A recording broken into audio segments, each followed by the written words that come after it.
this time. Last time I was told my voice was too deep. What are you going to do? Come on, Amani. Come and have a seat. All right, guys. This is very exciting stuff. I'm so glad that you all are here. I was worried we were going to have too many tables, but y'all came out. We got about 5 or 6 people that are going to say some words, put smiles in it, and enjoy it. Make sure you have a drink. We're going to end with the toast.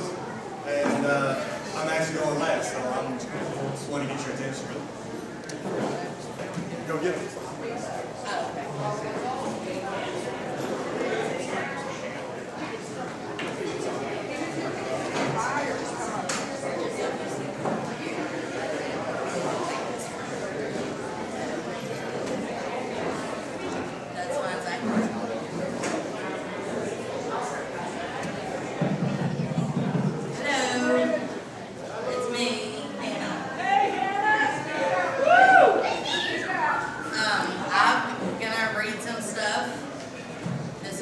If you all know him, he came up for just a little more support.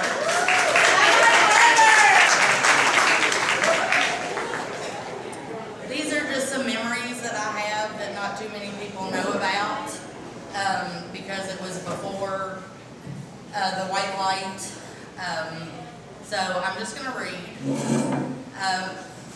Our dad got a job at Calumet Farm in the 80s, and me and my dad and my brother Dylan moved into an apartment over a garage, probably a 3 or 4,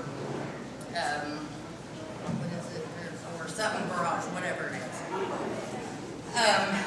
And it was a small apartment, but we had to stay there because it was right next to the main house. So if Bertha Wright wanted something to eat at 2 o'clock in the morning, he could easily go over and fix it for her. Some of the memories that I have from there are Dylan riding his big wheel into the swimming pool, and Daddy immediately dove into the swimming pool and pulled him out, and that's when I knew that he was very special. There was also, the little vacuum cleaners that clean out pools, and well, there was one there, and we named it Herman. And we were all scared of him because he would come up and we would say he was biting our toes, but he obviously wasn't. There was also a log cabin next to the pool that had pinball machines, had a kitchen, snacks, food. I mean, it was Calumet Farm, so there was a lot of everything there that we didn't have. One time we were in the log cabin, and the bathroom on the outside had a latch that you could lock it from the outside. So a woman walked by and locked it from the outside while I was in there. And by the time Daddy found me, I was in a ball on the floor crying. And in true Rick Paul fashion, he was pissed. He was so mad. I think one of the funniest memories that I have is we would walk around the farm and look at the horses, and Allie Dar was there, and he was a Derby winner, wasn't he, Dylan? Yeah. Yeah, so we wanted to pet him. We all went over there, and Daddy had his arm, right here, and Allie Dar just bit him. But it didn't get his skin, but it ripped his jacket. So, if it would have gotten his skin, let's see. I think one of my favorite, I'm assuming it's one of Dylan's favorite memories, is when we lived there, we still went to school in Frankfurt.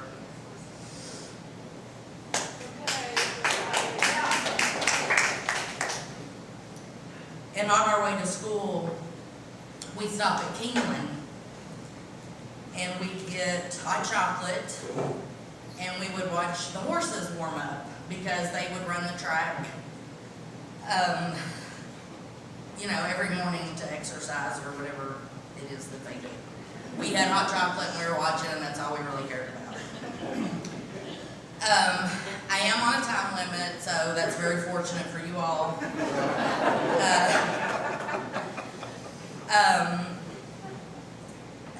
Everybody in here who knew my dad, he could be an ass, he could be a jerk, but at the end of the day, he would do anything for anybody. I saw him time after time loan people at the White Light money, because they didn't have money. He helped me out a lot.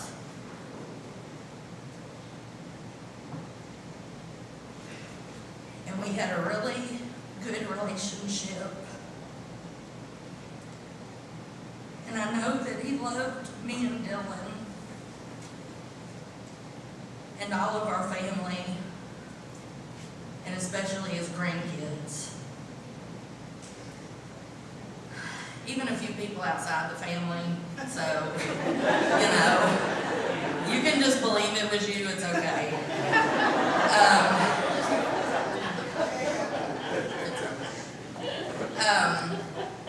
So it's actually a video, but it didn't, whatever. But anyway, you're not gonna see the video. If you come see me, I'll show you the video.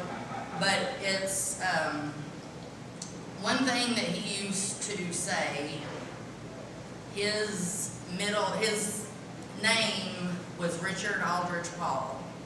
His initials were RAP, R-A-P. So he would say, I was rap before rap was cool. I'm like, whatever.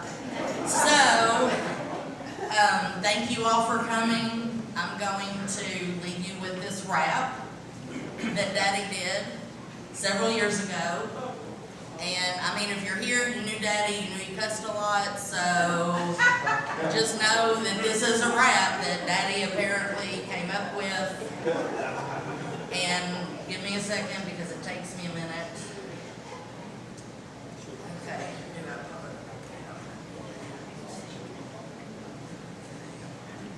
And I hope you can hear it okay. So I'm going to start from. Okay, there you go.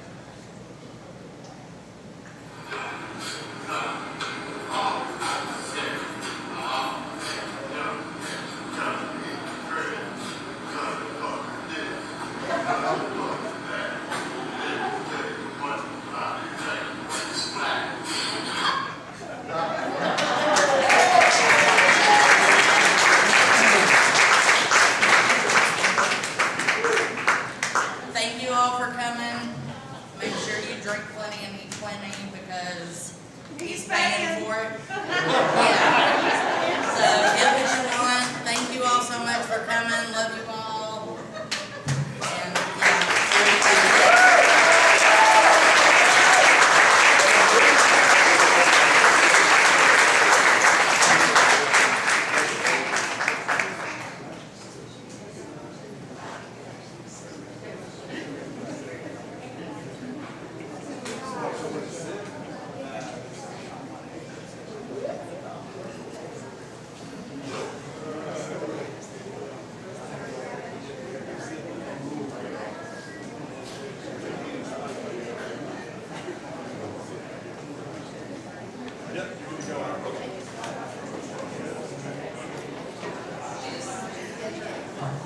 Hey y'all, it's good to see everyone here for Rick. My name's Alan, I'm Rick's cousin. Rick's brother Joe and his wife Kate will not able to be here tonight. Joe's got some health issues that make it impossible for him to travel. So they gave me some words that they wanted me to say on his behalf. So you're going to listen to my voice, but no, it's Joe Paul's words. Rick, my brother, my twin, my friend, my partner in crime. Twins in looks, but like oil and vinegar. Rick, you always gloated over the fact that you were the oldest. 7 minutes to be exact. What a wonderful thing to spend last weekend together. When in Memphis you always wanted to go to Beale Street, Dylan was our own personal Lyft driver. We were free to share guy time, trash talk, and a few cold beers. Let me interject, my cousins told me when I was very young that beer ain't drinking. In search of the Dyer's hamburgers, we made our trip to downtown Collierville. Sorry, Beale Street was closed that day. Dyer's burgers are cooked and greased, strained and saved back to dating 1912. Dylan, thank you for the trips you made over the past years to get us together. Growing up, we loved to ride our bikes everywhere. Castlewood Park. Sorry you never mastered riding your bike backwards like I did. We played bike hockey, rolled houses, and played kick the can until dark. Hawthorne Lane would not have been the same without us. We enjoyed our summer Boy Scout camp, swimming and canoeing, etc. We loved just plain being boys and raising heck. We were the terrors of the neighborhood, fighting for and against each other on any given day. We loved old cars, speed and speeding, riding motorcycles, old buildings, a beer between our legs, and a good old street fight. Buck wild would be an understatement. Oh, the stories we could tell and the stories we would not tell. Mom loved to put on our sombreros and we would spend the day cleaning flower beds or picking blackberries. Man, did we have fun driving our mom Anna crazy. Was it fun being a twin? Sometimes yes, sometimes no. Depended on the moment. Trading places in school classrooms was fun. Having someone starting a conversation with you that you didn't know wasn't always fun. Jerry's Drive-In was the hangout in high school.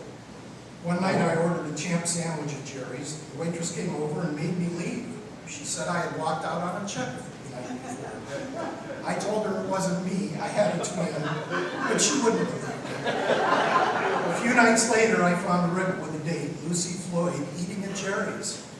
I grabbed the manager and took him right over to the table, and they made him leave. Revenge. Let's not forget how you loved to impersonate me by doing crazy things. You would walk like you were handicapped in the grocery store. You might wink or flirt with the checkout lady, knowing that I had to come back to that same store the next day. We were having a high old time at the World Championship Barbecue Contest, and you decided to trip me. I planted face first in the sawdust. I got up and we started fighting right there. Police came over and broke us up. We tried to explain it was okay. We were brothers. Cop said, "Really?" As if he couldn't tell. You were a proud man. You're Kentucky proud. Proud of your children. Proud of your grandchildren. You were proud of having served in the Navy. Proud of your culinary achievements. And proud of your opinions. When I saw your tattoo on your forearm, I thought, why a goose? But when you explained you would be reincarnated as a Canadian goose, it made more sense. I get it. They are strong, free, they can fly fast, and they love to fight. Fly, brother, fly. I'm sorry, my brother, that Kay and I could not be at this wonderful celebration of life tonight. Your life is certainly something to celebrate. I'm sad my physical health no longer allows me to travel. I must say that my memory issues are a blessing and a curse. My mind lets me hold on to and live in old memories of the past. But I stay in the present for a short time. I don't grieve for you. I don't grieve for losing you. Because I can talk to you on the phone, forgetting that that was actually a year ago. I love you, my brother. Joe.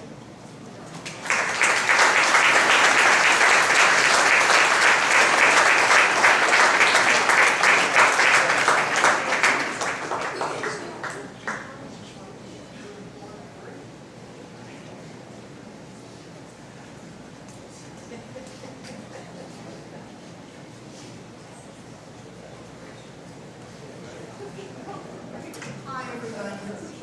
I put a little something together on Finley, and I'm very nervous, so I'm pretty much just going to read what I wrote down on this piece of paper. So, yeah. For anyone who doesn't know me, I'm Finley, the daughter of Dylan and Carrie and a granddaughter of Rick Paul. I'm going to start by owning the fact that I've never had to write a speech to honor someone's life, which in life is probably a good thing. Though this may be hard, I'm going to have a go at it because I was very close to my grandfather and I miss him so much. My life is definitely different without him in it. Granddaddy spent his very last day with me, the whole day. I think that it's really special and I believe he would too. It started by him picking me up at Bryan Station High School, where I'm currently a student. I didn't know until he picked me up that day that he used to live in that area of Lexington. He was also a student of Bryan Station High School and was even on their swim team, just like my sister is now. He showed me where he lived and the little store he always walked to. After picking me up, we decided to go eat lunch at Ramsey's. Now, to be completely honest with you guys, I did not want to eat at Ramsey's.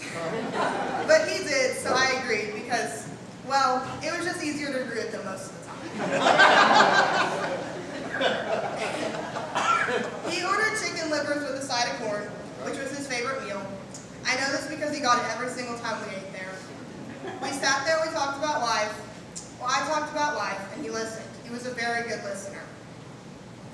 Most of our talks consisted of me talking and him doing the listening, with occasionally dueling out pieces of advice. Granddaddy got all the boy tea, because I knew anything I told him he would keep a secret from my parents. He took all of those things to his grave, literally. He told no one. From talking about my day to talking about boys, if you couldn't tell, we talked about boys a lot. We were always in the midst of good conversation. Granddaddy was one of the few people in the whole world that would listen to all my boy drama and never judged me. That is what I love and will miss the most about him. He listened to me without judgment. I hope he knows how much our talks meant to me. My granddaddy was one of my biggest supports when showing horses, even though he was always the first to go home from every show. On his last night, I had a horse show, and we all turned around and he was just gone. Some of you know this, but those who don't, Granddaddy left when he wanted to leave. He tried to buy me a horse when I was about 10 years old, even though my parents kept telling him not to. He got to see me show my newest horse at the Kentucky Horse Park the day of his passing, and that means so much to me. Another thing I want to add, because I know it would make him laugh, is that all my birthday and Christmas gifts were given to me in the form of an Amazon box. My favorite one would have to be the stand-up mixer that was given to me in the stand-up mixer box. I knew exactly what it was when he walked in the door, and the memory will always make me smile. While I never got the horse he tried to buy me, I still have that stand-up mixer, and it is a really good one. The hardest part of his passing for me has been all the things that I keep thinking I want to tell him. He took me to the barn every Monday and Wednesday. He would pick me up at Locust Trace, and he was always early. That's another thing about my granddaddy. He was always really early. He was always the first car in the line at dismissal. That has been really hard because when I walk out now, his white Lexus isn't in the line at all. I have to go to after-school horse activities without seeing him outside my house waiting to take me there once I was dressed. He drove me to just about everything and got to hear all the details about all the events I went to. Every FFA competition, every horse show, every youth event, every convention, he was pretty much the first to know how I did. Since his passing, I do well at a competition, and it's been really hard for me not to be able to call him. A big part of me will always be sad when I don't see him outside the Locust Trace, or when I have something to tell him and I can't. But I know he's looking down on me and cheering for me every time I compete, try something new, or start talking to a new boy. I am so lucky to have my grandparent pack with me at all my events. We aren't complete without Granddaddy, but I'm grateful for all the times he was there, and will carry good memories of him with me forever.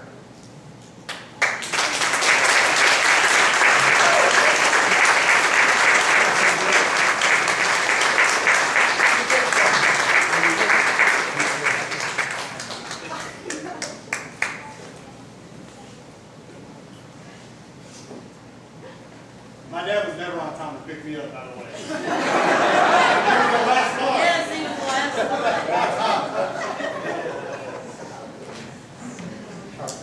Hello, everyone. I hope you can hear me.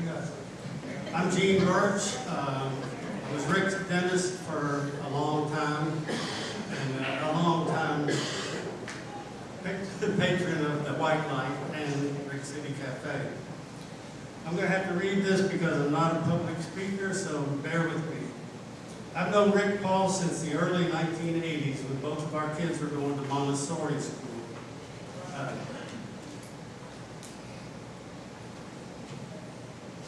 My son TJ and my daughter Joanne went with them, and TJ worked at Rick's White Light. I mean, it's Rick's City Cafe. My daughter worked at the White Light. They both said he was a great boss. Rick then opened up Rick City Cafe on the St. Clair Mall, and I started to get to know him a lot better. He had great food there. He had great music. Zydeco Bond, the Metropolitan Blues All-Stars. And I think,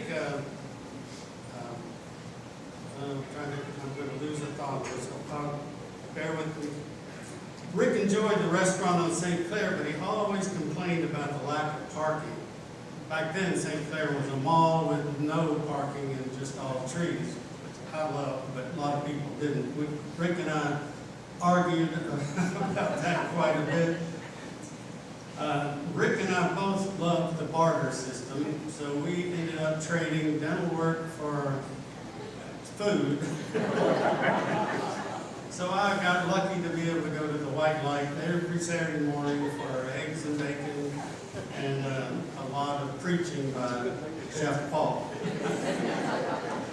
After he moved the White Light, he complained, and he then moved the White Light to Rick City Cafe. He moved to the White Light over on Bridge Street. While he was in the White Light, he also still complained about the lack of local customers, although he alienated many of them by his politics. He always asked me why I was always so nice to people. And I said, Rick, why would I want to make anybody mad? They might be a patient or a future patient. It didn't seem to make any sense. That's when I told him about the sign on the antique shop on Broadway. I don't know if y'all remember, it was near on Catfish Alley in the Broad. It's where the pottery place is now. Well, there was a sign on the door that I had to take a picture of because it said, right at eye level, I smoke cigarettes. If you don't like it, don't come in.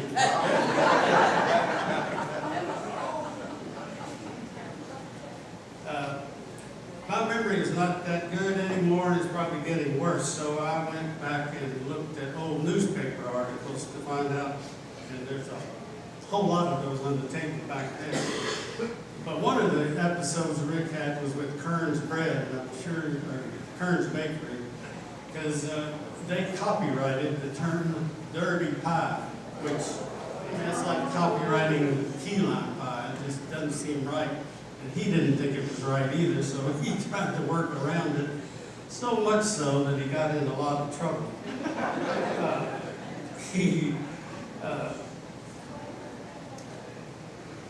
I looked at a newspaper article, Dave Baker wrote an article that said Rick upset Kearns so much because he tried to get around the copyright by calling his cafe the Suck and Swallow Cafe. That's when Kearns filed a $1.6 million lawsuit. I don't think Rick ever paid $1.6 million, but he paid over a period of time. I'm pretty sure they filed a second. In 1997, Rick started selling hemp burgers. And, he was trying to help out the local agriculture. The problem is that the workers at City Hall, the firefighters, the policemen wouldn't come in because they thought they would test positive for pot. So he didn't get that business either. The same article said that Woody Harrelson was going to come to Kentucky and maybe come to the White Light for breakfast. Rick was quoted in the paper by saying, "We're raising our prices if he comes here." Rick's real break, though, came in 2010 when the Food Channel, Guy Fieri, and Diners, Drive-Ins, and Dives came to Frankfurt and filmed an episode. And that made his pot of gold, really. The Food Channel showed that episode, I don't know how many times, Anna, over the years. Forever, they're still on there. Really. And thanks to them, you're drinking and eating fried chicken.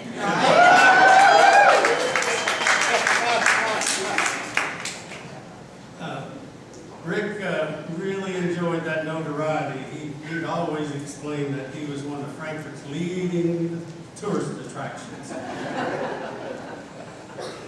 In closing a little bit, I found a YouTube video from 16 years ago titled "Come Visit Rick's White Light."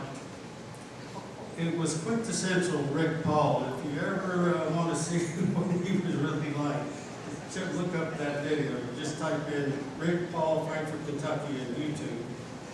And he rants and raves and goes on. And at the end, he finally looks in the camera and he says, "We do not allow racists, homophobics, people that don't like women, people who crack women jokes. We let short people in, we let overweight people in, and we let skinny people in. Republicans, we tolerate you, but you can't say a damn thing."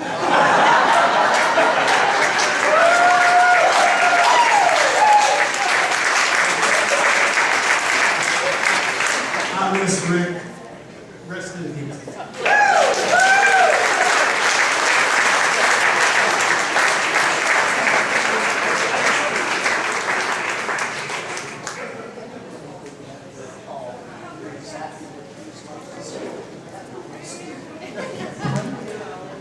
Hi, I think most of you know me. I'm Karen Kimmel Paul Patter. Richard, and yes, it was interesting being married to a twin. Joe called me one time and made me think he was Rick. And it took a while for me to get over that. Richard Aldridge Paul, April 26, 1947 to April 3rd, 2025. Okay, Rick, I do believe your spirit is among us, and I'm sure you're wondering, what the hell is she going to say? Don't worry, Rick, I'm giving you a pass today, because hell, I'm not here to spew a bunch of crap that your guests already know. I am totally at peace with those crappy moments. I want your spirit to soar. I do not want to cook your goose. Rick and I married 54 years ago on May 15, 1971, and were together for 10 years. Our honeymoon was a road trip south of the border. Imagine, if you will, Mexico City traffic and Rick Paul. Oh yes, he had loads of fun going round and round the square, 4 lanes with no discernible dividing lines. Rick started cooking in the Navy aboard the USS Kitty Hawk. He moved from mess to upscale Lexington dining when he began cooking in the kitchen of Stanley Demas's coach house. This stint set him on his culinary arts journey. In the summer of 1974, he and I loaded up a U-Haul and headed to Poughkeepsie, New York, and Rick began his education at the Culinary Institute of America, lovingly called the CIA. He was one happy camper, and I too was happy because he loved to cook at home. I hope someone else in this room had an opportunity to sample Rick's roast duck. The most vivid memory of this adventure at the CIA is the day he came home with a bandaged finger. Seems he was making chicken salad and sliced off the tip of his finger. No one could find that piece of fish. Back in Kentucky, Rick worked with Chef Sears in Jessamine County, where he mastered the art of preparing lamb fries. If you know, you know. He worked at a lovely cafe in Lexington, the Fig Tree. Then, in 1975, we moved to Richmond and opened the Louisville and Nashville Dining Car. And yes, it was an actual dining car. Chef Paul honed most of his recipes here, and it was a memorable time of wooing customers with critical palates. From here, Rick moved downtown Richmond to J. Sutter's Mill. Then the call came in 1978 to come to Frankfurt to run the Bishop House, and here we both remained. We separated in the summer of 1981, and threw our energy and time and money into working to provide as seamless as possible a transition for Hannah, 4.5, and Dylan, 1. We learned how to accomplish this with the invaluable help of John Grimes, therapist, friend, and artist. The wonderful things that came out of our union are our children, Hannah and Dylan, and the very best products of our union are our grandchildren, Zachary, Finley, Kimmel, Aldridge, and Amani. Understand this, Rick Paul was a devoted granddaddy. He was an invaluable support to Hannah and Dylan and Carrie. We shared Thanksgivings, family dinners for birthdays and celebrations. He was always good for a bottle or two of red wine. This book, Kahil Gibran's The Prophet, was given by Joan to Bruce, where are you, Bruce? Here, Bruce. In Christmas 1965. Bruce gave it to me in 1970. I have the thing to prove it, Joan. And Rick and I were on similar spiritual journeys, so this book provided a lot of good guidance for our journey. We used words from this book for our wedding vows, and now I'd like to close with a quote. For what is it to die but to stand naked in the wind and to melt into the sun? And what is it to cease breathing but to free the breath from its restless tides, that it may rise and expand and seek God unencumbered? Only when you drink from the river of silence shall you indeed sing, and when you have reached the mountaintop, then you shall begin to climb. And when the earth shall claim your limbs, then shall you truly dance. Dance on, Rick Paul.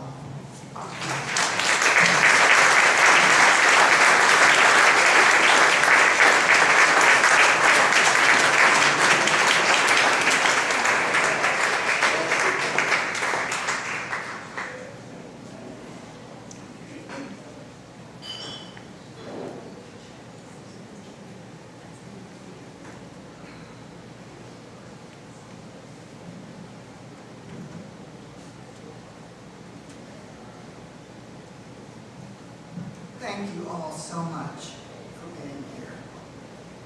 It means a great deal to all of us. My name is Joan Paul McDonald, and I am Rick's sister. He was my little brother, but I never thought of him as little. He had a light about him. Here is who he was to me, and here are some stories about him. My children recalled that when they were young, they used to hear Rick and me talking on the phone late at night, laughing so much. He was a person who could always find humor, a stand-up comedian, even in the worst moments. I could always count on him to listen and give feedback, as I'm sure some of you have experienced. All of you have memories of Rick, some good, some not so good. But I bet you haven't forgotten at least some of those memories. Rick had a way of making an impression on everyone he met. was a fine human being. I have known him longer than any living person. When he and Joe were brought home from the hospital, I had no idea how my life would change. I was 2 years old. It was the end of World War II, and doctors were scarce. The doctor who delivered the twins was fairly incompetent and left Mama damaged in body and spirit. So at the age of 3, I felt responsible for them, especially emotionally. Throughout my life, especially recently on my daily walks, I would phone Rick just to say hello and connect. Those are the moments when I miss him the most. Throughout our lives, we talked about politics and made each other laugh. Rick, as a child, was physically active, but not very interested in reading books. He loved riding his bike along with Joe and Bruce. One time, Joe fell off his bike, and Rick ran to the backyard where our parents were, yelling that Joe fell off his bike and his arm was hanging funny. His arm was broken, but Rick had never seen a broken arm. As a teenager, Rick was always in trouble for breaking curfew, speeding in cars and his prized motorcycle, and the usual teenage rebellion back in the 60s. One funny trick that happened more than once was Rick and Joe switching classes and fooling their teachers. They looked incredibly alike and were mirror twins, Rick left-handed and Joe right. The teachers did not appreciate the joke at all when they identified themselves. Rick was a Navy veteran and proud of his service. The Christmas before he left to serve on an aircraft carrier, I gave him a St. Christopher medal, and he wore it until he died. Dylan, now where is it? During Rick's time in the Navy, he worked as a cook and served enlisted men and officers. He was impressed with the different meals and table settings that each group were given. Thus began his lifelong career of being a chef, with the VA paying for his attending and graduating from the Culinary Institute of America. Rick's careers included owning restaurants, working for rich people, and running bars. His final position as a chef was owner of the White Light, where many of us have had wonderful meals. At one point, Rick was interviewed by Guy Fieri, star of the TV shows Diners, Drive-Ins, and Dives. He was so proud of that interview, which brought customers from all over the world. He had a map in the White Light with pins showing where his customers came from. And you can view that map right over there on that table. Rick was controversial and not afraid of challenging authorities. Rick always had an opinion, but his values were excellent. His beliefs were always rooted in the fact that all humans should be treated with dignity, and abortion care should be available to everyone.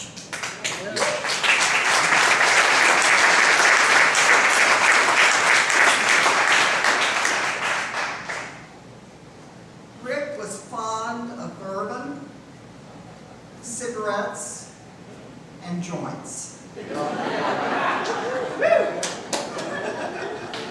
did not consider beer alcohol.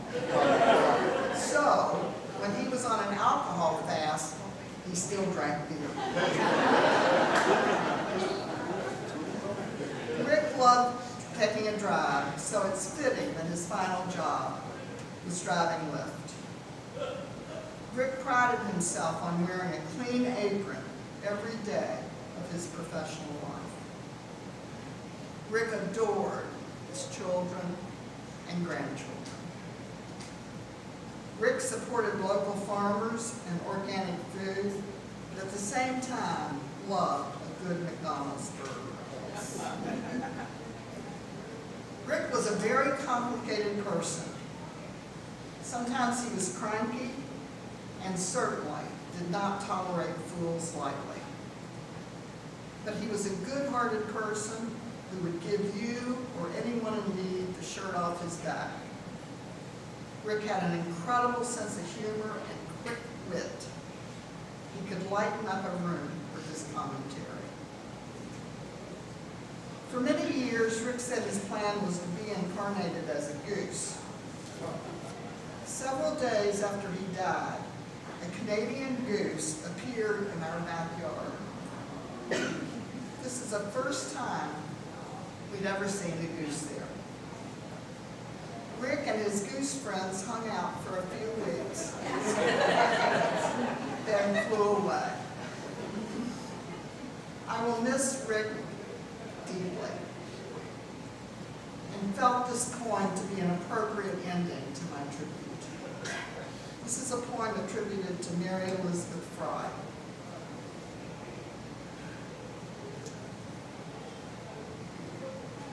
Do not stand at my grave and weep. I am not there. I do not sleep. I am 1,000 winds that blow. I am the diamond glints on snow. I am the sunlight on ripened grain. I am the gentle autumn rain. When you awaken in the morning's hush, I am the swift, uplifting rush of quiet birds and circled flight. I'm the soft stars that shine at night. Do not stand at my grave and cry. I'm not there. I did not die. May Rick's memory be a blessing for all of us.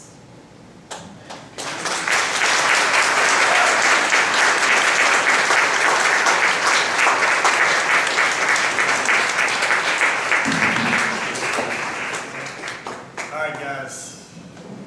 I will say that my dad would be very disappointed that none of you assholes started cussing yet. Because there's a rock out there. It says just that. I said I was going to be in a minute, but I kept on adding stuff. Carrie kept on adding stuff. So I got a couple of things. It's mostly information. This is fantastic, man. I'm seeing people I haven't seen in years. I've been able to talk to everybody, and I couldn't be happier. Dad actually had military service at Camp Nelson yesterday. A few family got to make it. It was beautiful. People were sad. I was just sitting there grinning. I was so fucking happy. I was like, this is great. Because my dad, he never really got sad. He just got excited about whatever the possibility was. Doesn't matter if people were dead, and he was dead, but he had the military honors and the salute. And he has a beautiful resting place. It's going to be a great tombstone. It's great. We're all excited. We're lining up. The lady comes and talks to me. She's fantastic. She was a little weird, but it's great. And she gives me the certificate. She goes, you know, it's a very big honor. She was very weird. She was very weird. I said, hey, it's nice to meet you. She goes, I don't do that. Apparently me neither. She gave me a certificate and said, it's a very big honor to be buried here, and I want to present you with this certificate. It's a presidential certificate. I opened it up and I was like, oh, fuck. Donald Trump signed this. And I know there are Republicans in here, so you have to know at the end, you won. You won. So, anyway, here we can request a new one. A couple of things. The VFW, in honor of him being a veteran, has donated us this space. Free. There's a table out there with envelopes for cash and checks. My Venmo is out there, and I promise 50% of the proceeds will go to VFW.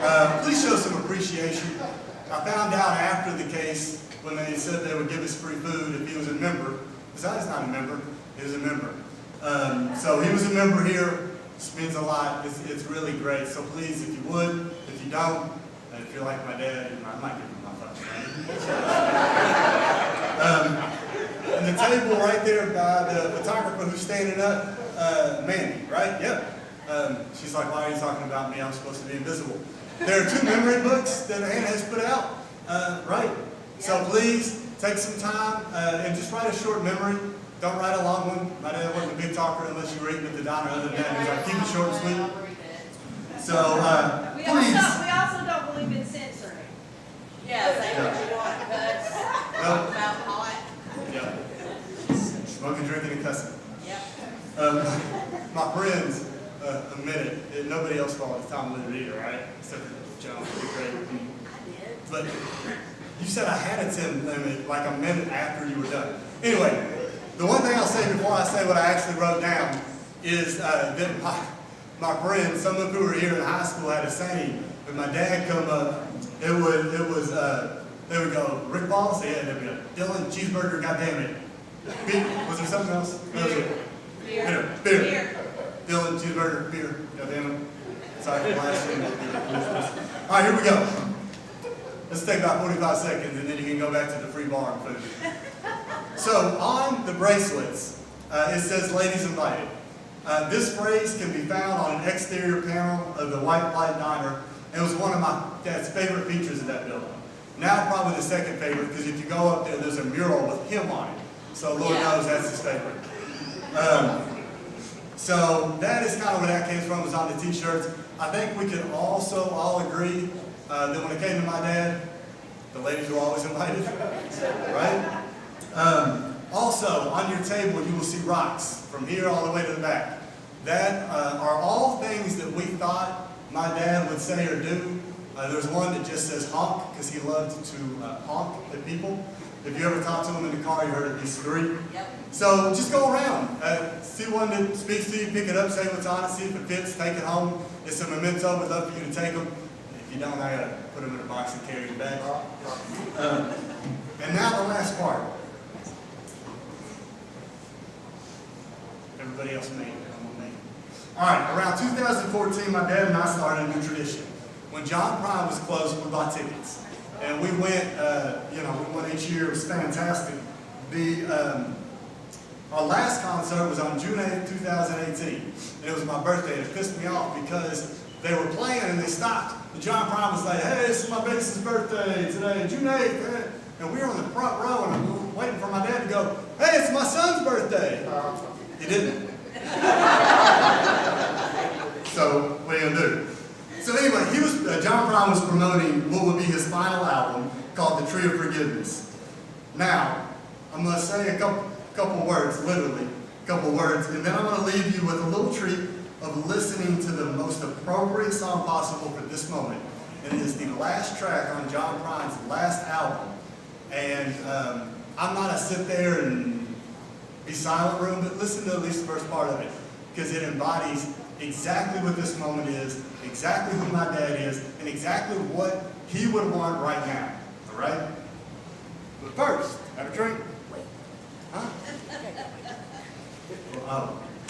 It's like I'm not hugging you right now. I'm in the middle of something. I got you.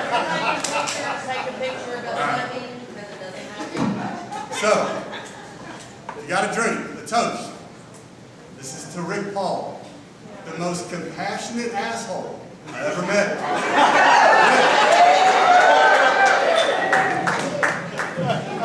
Now bear with me because we didn't know how to hook into the system. Absolutely not.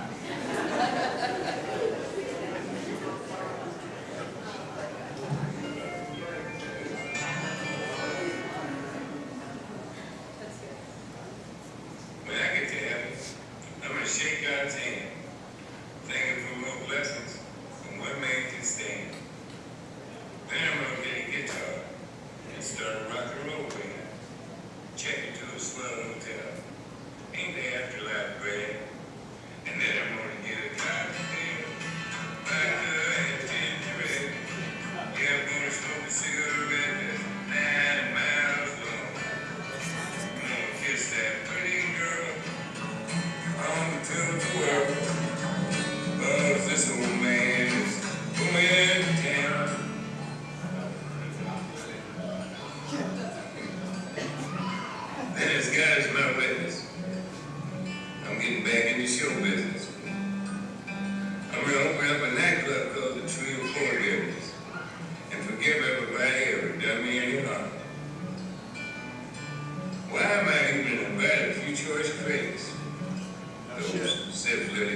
aesthetics. Buy my pine smithies and smother them with my charm. Cause then I'm gonna get a cocktail, vodka and ginger ale. Gamble some cigarette that's 9 miles long. I'm gonna kiss that pretty girl. I'm gonna tell the world, yeah, this old man is going to town.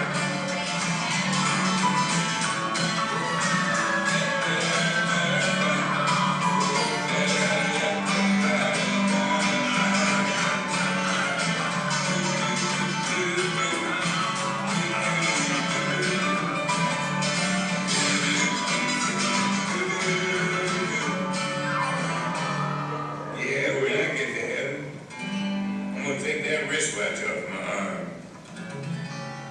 What are you gonna do with time after you bought the farm? And then I'm gonna go find my mom and dad. And good old brother Doug, well, I bet him and cousin Jackie are still cutting up a rug. I wanna see all my mama's sisters, cause that's where all the love starts. I miss them all like crazy. Bless their little hearts. And I always will remember these words my daddy said. He said, buddy, when you're dead, you're a dead peckerhead. I hope to prove him wrong. That is, when I get to heaven. Cause I'm gonna have a cocktail.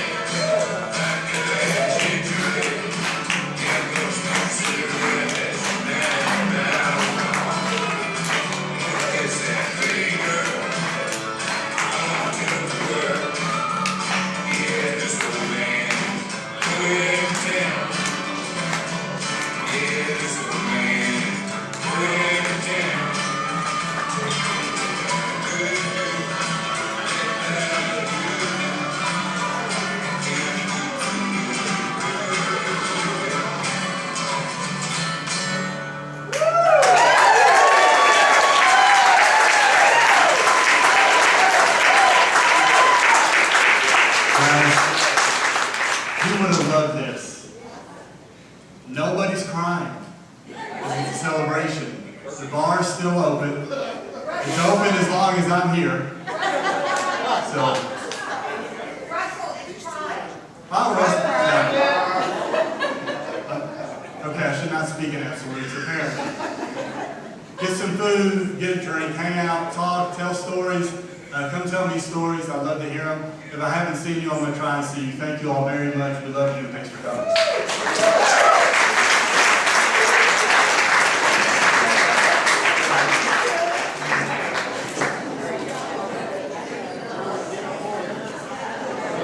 Oh, Paul and McDonald family, let's all come up here, please.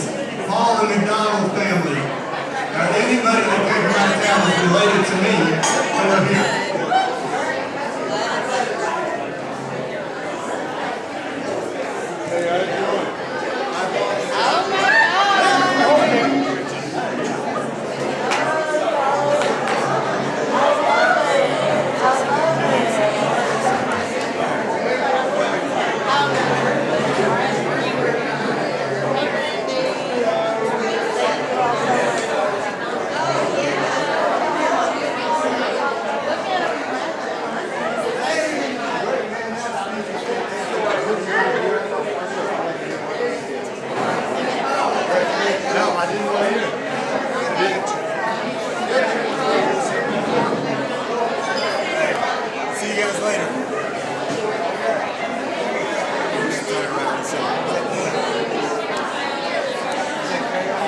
Yeah.